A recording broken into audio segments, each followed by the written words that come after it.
Assalamualaikum warahmatullahi wabarakatuh. Apa kabar kalian semua? Semoga kalian dalam keadaan sehat selalu. Baiklah, pada pembelajaran kali ini ada baiknya kita berdoa terlebih dahulu agar pembelajaran yang kita peroleh dapat bermanfaat untuk kita semua. Berdoa mulai. Berdoa selesai.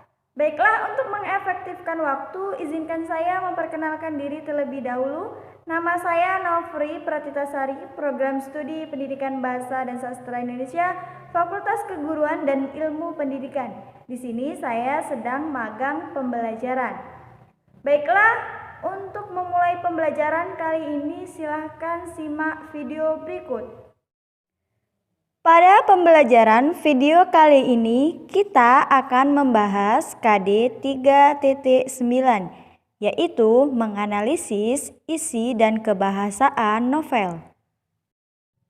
Sebelum kita memulai pembelajaran, perlu diketahui bahwa tujuan pembelajaran pada materi ini adalah siswa diharapkan dapat menganalisis isi dan kebahasaan novel. Menganalisis isi dan kebahasaan novel. Yang pertama adalah isi novel dapat diketahui dari tema novel. Lalu bagaimana cara untuk menemukan tema dalam novel? Tentunya kalian harus mengetahui alur ceritanya, kemudian tokoh ceritanya, dan bahasa yang digunakan oleh pengarang. Yang kedua adalah struktur novel yang terdiri dari orientasi, komplikasi, evaluasi, resolusi, dan koda. Kemudian yang ketiga adalah novel disajikan dalam bentuk kronologis. Kemudian yang terakhir, yang keempat adalah sudut pandang dalam novel menggunakan sudut pandang orang pertama dan ketiga. Unsur pembangunan novel adalah unsur intrinsik dan unsur ekstrinsik.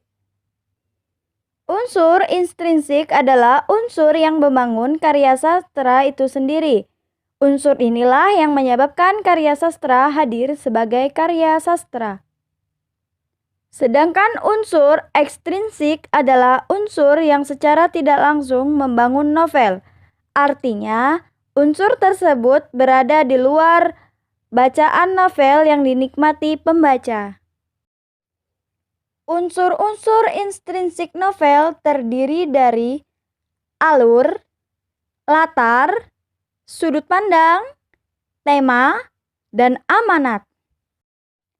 Baiklah, kita akan membahas unsur-unsur intrinsik yang dimulai dari tokoh. Tokoh adalah para pelaku yang terdapat dalam cerita. Tokoh itu sendiri ada tokoh protagonis, antagonis, dan tritagonis. Kemudian yang kedua ada alur atau plot. Alur adalah rangkaian peristiwa yang membentuk jalannya suatu cerita dalam novel. Nah, alur itu sendiri ada alur maju dan mundur. Kemudian yang ketiga ada latar. Latar merupakan penggambaran kejadiannya suatu peristiwa dalam sebuah cerita.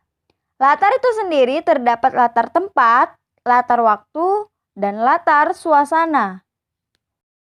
Yang keempat adalah sudut pandang. Sudut pandang merupakan penempatan diri pengarang dan cara pengarang dalam melihat berbagai macam kejadian atau peristiwa dalam cerita yang dipaparkannya kepada para pembaca. Nah, sudut pandang itu sendiri terbagi menjadi 3. Yang pertama ada sudut pandang orang pertama, yaitu aku, saya, kami. Kemudian yang kedua ada sudut pandang orang kedua, yaitu kamu, Anda, kalian.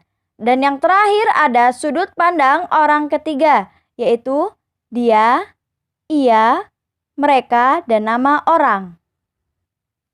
Yang kelima adalah tema. Tema merupakan pokok-pokok permasalahan yang terdapat dalam sebuah cerita dalam novel yang telah dibuat oleh pengarang. Kemudian yang terakhir atau yang keenam adalah amanat. Amanat merupakan ide terpenting yang dituangkan dalam novel untuk disampaikan kepada pembaca.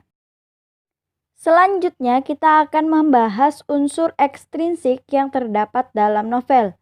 Yang pertama, sejarah atau biografi pengarang. Kemudian yang kedua, situasi dan kondisi atau kisah di balik layar. Kemudian yang ketiga, nilai-nilai yang ada di dalam masyarakat. Sejarah atau biografi pengarang.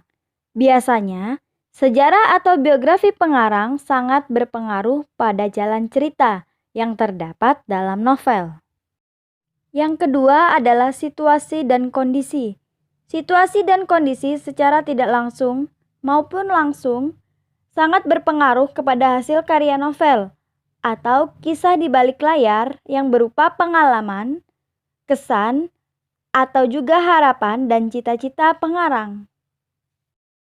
Yang ketiga adalah nilai-nilai yang ada di dalam masyarakat, yaitu ada nilai moral, nilai yang berkaitan dengan akhlak atau kepribadian seseorang.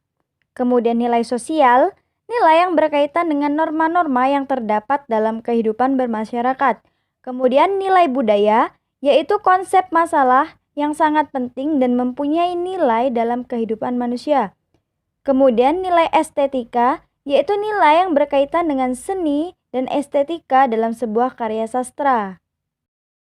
Setelah kalian menyimak video pembelajaran ini, tentunya kalian sudah dapat memahami unsur intrinsik dan unsur ekstrinsik.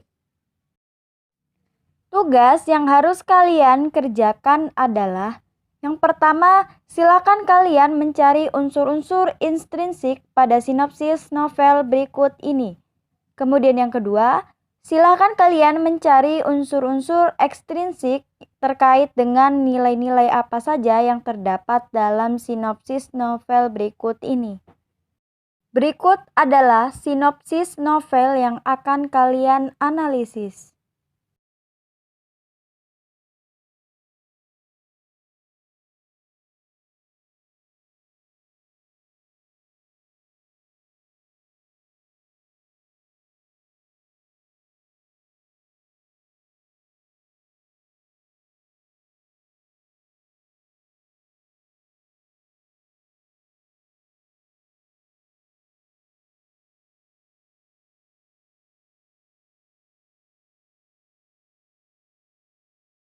Catatan terpenting di sini adalah silakan kalian mengerjakan tugas dengan membuat kelompok belajar.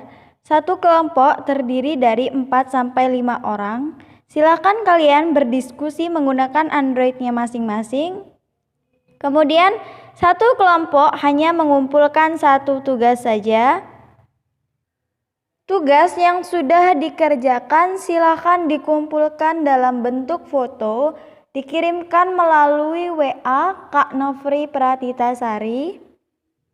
Tugas paling lambat dikumpulkan hari ini pukul 20.00 atau jam 8 waktu Indonesia Barat. Itu saja pembelajaran kita pada hari ini. Tetap semangat, selalu jaga kesehatan. Wassalamualaikum warahmatullahi wabarakatuh.